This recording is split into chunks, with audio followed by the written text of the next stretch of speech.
আসসালামু আলাইকুম প্রিয় বাংলাদেশি ভাই বোনেরা, আজকে আমরা একটু অন্যরকম অনুভূতি লাগছে, কারণ একটা সুখবর পেয়েছি। আমরা ব্যালট পেপার আনতে যাচ্ছি। আমাদের সাথে আছে আমার ছোট ভাই জয়নাল, তারপরে আমার সাথে আছে রুবেল ভাই, উনিও একজন ভোটার, প্রবাসী ভোটার। আমরা যে কয়জন আছি সবাই প্রবাসী ভোটার। আমরা 4 জন আছি প্রবাসী ভোটার।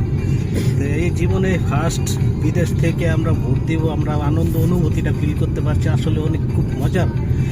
আমরা ভোট দিব, তো দোয়া করবেন যাতে মনের প্রার্থী যেন, পছন্দের প্রার্থীটা যেন পাস করে। আমাদের রুবেল ভাই কিছু বলবেন, বলেন। আসসালামু আলাইকুম প্রিয় দেশবাসী, আমাদের জন্য দোয়া করবেন, আমরা যেন সঠিক, সৎ এবং যোগ্য প্রার্থীকে ভোট দিতে পারি। আসসালামু আলাইকুম। জি, আমি বাংলাদেশি প্রবাসী একজন ফারুক বলছি। আজকে ব্যালট পেপার নিতে আসছি আমরা পোস্ট অফিসে। তো এখানে পোস্ট অফিসে ব্যালট পেপার আমাদেরকে দিয়েছে কিরগিজস্তানের পোস্ট অফিসে। আমরা ব্যালট পেপার নিতে আসছি। এখানে আমাদের পোস্ট অফিসের যে মেন অফিসার আছে, এখানে আর অনেকেই আছে, যে আমরা পোস্ট অফিসে আসছি।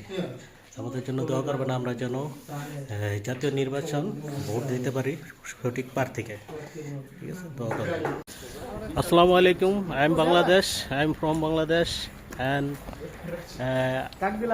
সকল প্রবাসী ভাইদেরকে শুভেচ্ছা, অভিনন্দন। আজকে আমাদের একটা আনন্দের দিন, বিশেষ আনন্দের দিন বলতে পারেন, কারণ আমরা এখানে ব্যালট, মানে পোস্টাল বিডি ব্যালট এখানে নিতে আসছি। এখানে কিরগিজস্তানের পোস্ট অফিস। এই যে আপনারা যেখানে আছেন, যদি কোনো ব্যালট পেপার ও পোস্টাল বিডি অ্যাপস ডাউনলোড করে থাকেন, রেজিস্ট্রেশন করে থাকেন, এখানে এসে নিয়ে যাবেন। এখানে এসে নিয়ে যাবেন। খুব সুন্দর একটি। এই যে আমাদের সাথে আছে মোশাররফ ভাই,